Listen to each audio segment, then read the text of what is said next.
Once again very good morning to you all students. तो आज हम लोग चैप्टर 6 ई कॉमर्स जो क्लास 8th का है उसके ऊपर डिस्कशन करेंगे, जिसमें main highlights concept of e commerce, advantage and disadvantage of e commerce, types of e commerce, online buying and selling of goods and services, online mode of payment, credit card, debit card and e money. इन सभी points के ऊपर हम लोग आज discussion करेंगे। तो आगे बढ़े उससे पहले सब्सक्राइब तो बनता है। So students, now these days the use of internet increasing day by day. All person using the internet for the use of shopping, watching the video, also using for collecting and storing the information. So the e-commerce becoming more and more popular and powerful these days. So what exactly the e-commerce mean? E-commerce stands for electronic commerce. It's mean that buying and selling of goods, products or services over the internet. E-commerce is also known as electronic commerce or internet commerce. These services provided online over the internet network. Transaction of money,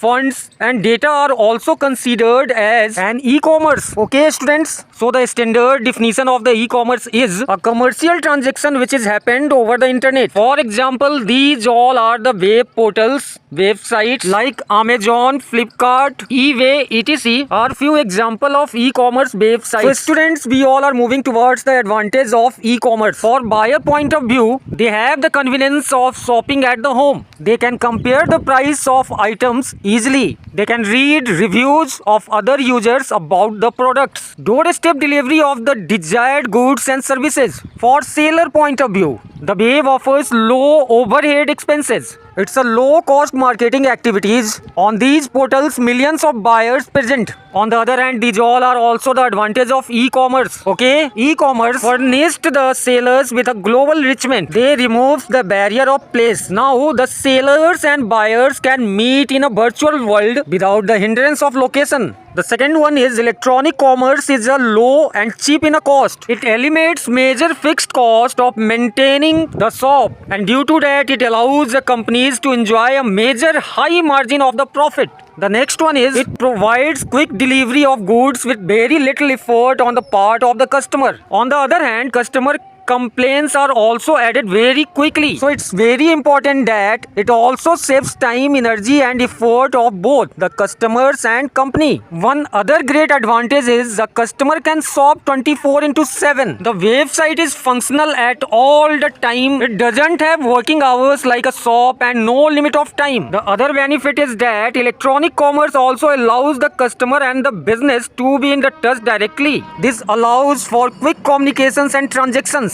So you all catch and understand what's the advantage of e-commerce. Now we all are shifting towards the disadvantage. The startup cost of the e-commerce portal are very high. The second one is e-commerce industry has a high risk of failure. The lack of personal touch can be disadvantage for many type of services and products like jewelry, brand and interior designing. On the other hand, security is another area of the concern. Recently, we have witnessed many security activities where the information of the customers was stolen. Credit card thefts, identity thefts, etc. remain big concern with the customers. Then there are also fulfillment problems. Even after the order is placed, there can be problems with the shippings, delivery, mix-ups, etc. This leaves and makes the customer unhappy and dissatisfied. Okay students, these all are the advantage and disadvantage of the e-commerce. So be all proceeding to the next. E-commerce is the financial business transactions that occurs over an electronic network that takes place using mobile device is called m-commerce and its full form is mobile commerce. E-commerce have also the modules. We all are going to do the discussion on e-commerce business modules. So students, e-commerce modules are divided into 4 parts: business to business, business to customer, customer to customer and customer to business. On the basis of the parties that are involved in the transaction, e-commerce classified into these all parts.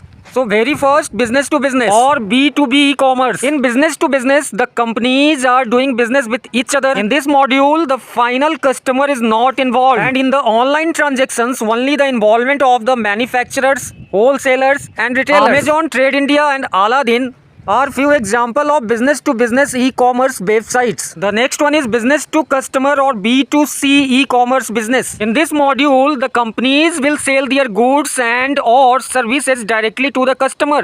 The customer can browse their websites and look at the products, pictures and read the reviews. Then in the next process, they place their order and the company ships the goods directly to them. Popular example are Amazon, Flipkart, Home Shop 18 and etc.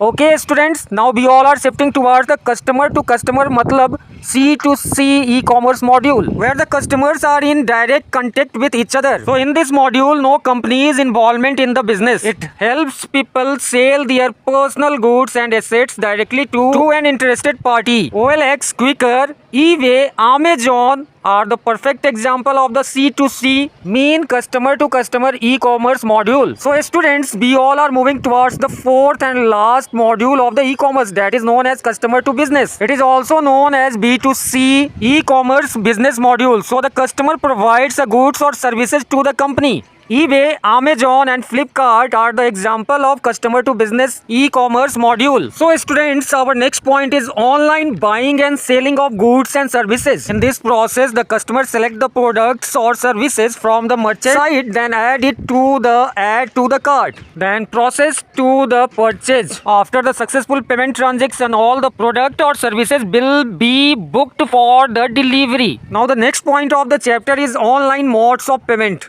It includes credit card, debit card and e-money. When the customer places the order to the online store, the merchant gives the payment option which go through the payment gateway and the payment process. After that, the final verification done by the bank and the amount will be transferred to the merchant. But students, in this all process we get a term that is known as payment gateway. A payment gateway is a technology used by the merchants to accept debit and credit card purchase from the customers. A payment gateway is a technology platform that acts as an intermediary in electronic financial transactions. It enables to the person and the online business to accept, process and manage various payment methods such as credit card, debit card and digital wallet. So closing to the video session, meet you in next video. Bye bye.